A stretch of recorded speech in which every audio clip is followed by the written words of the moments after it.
Hi, in this video we're going to be looking at the contribution of Al-Ghazali as a significant person in Islam. So firstly, Al-Ghazali was born in the year 1058 in Tus, which is now modern day Iran. He was a Muslim theologian, philosopher and a mystic, and he greatly inspired Sufi Muslims. Now, um, he redistributed his wealth, he left Baghdad, went on a spiritual journey to find the indubitable truth. Now, after 9 years of seclusion looking for that truth, he found it through Sufism. He also had the ability to use Islamic philosophy, theology, and mysticism to prove that God exists and to prove God's power. And he's often referred to as Hijat al-Islam, which means proof of Islam. And what impact has he had now? So he studied the philosophy of Aristotle in order to better understand it. And then he went on and criticized some points that Aristotle had made. So firstly, there was the belief in the eternity of the world, i.e. that the world will not end. The belief that God does not know particulars and facts, so that God is not all-knowing, and also the denial of the resurrection of bodies, meaning that bodies will not come back to life after death. So we're going to unpack each of these individually now. So in terms of the eternity of the world, Aristotle claimed that the world is eternal because God created it, and because God is eternal, therefore, so the world is eternal. However, Al-Ghazali refuted this and said, well, God created the world at a certain point in time. Time itself is a creation of God. So, ergo, if God has the power to create time, he also then has the power to end time. And furthermore, if we accept time as a creation of God, then time began when the world began, and then time will also stop when the world stops. Aristotle also claimed that if God knew all facts, then this would suggest a plurality in his essence.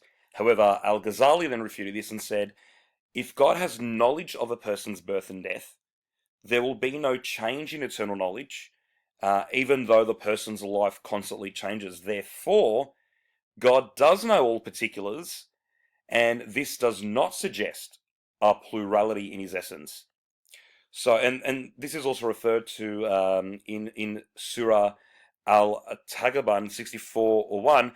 To him belongs sovereignty, and to him belongs praise. He gives life and he brings death, and he is able to do all things.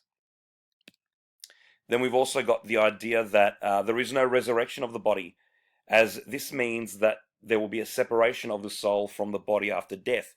And to this, Al-Ghazali said, if God has the power to create life, then God has the same power to recreate life after death. So he said that bodies will be resurrected and after death, and the people will be held accountable for their actions on earth. And then this reignited a core principle of Islam, which had actually been forgotten by many Muslims until Al-Ghazali brought it back to the fore.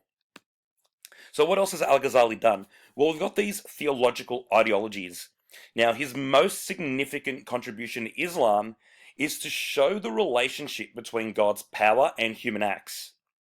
Now, Mutazilites argue that human acts were produced by humans themselves. However, Al-Ghazali refutes this and supports occasionalism. Now, occasionalism is the idea that God is the creator of all occasions. So Al-Ghazali argued that there are two powers in human acts, God and humans. All human power and acts are creations of God. However, how well someone carries out those acts is a matter of human will. So humans are still responsible for their actions.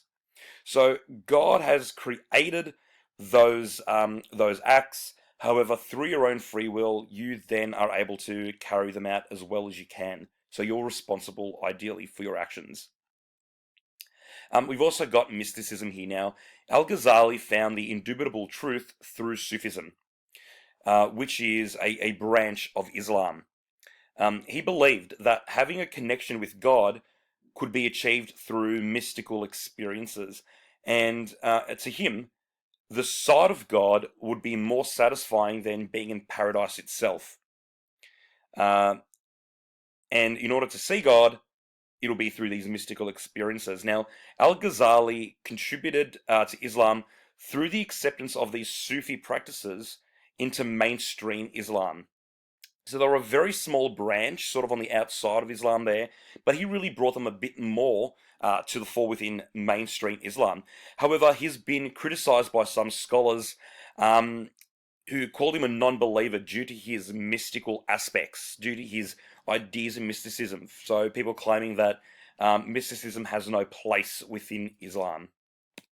So I really hope that this very brief introduction to Al-Ghazali has given you enough information to gain some sort of understanding as to his contribution to Islam. Thank you.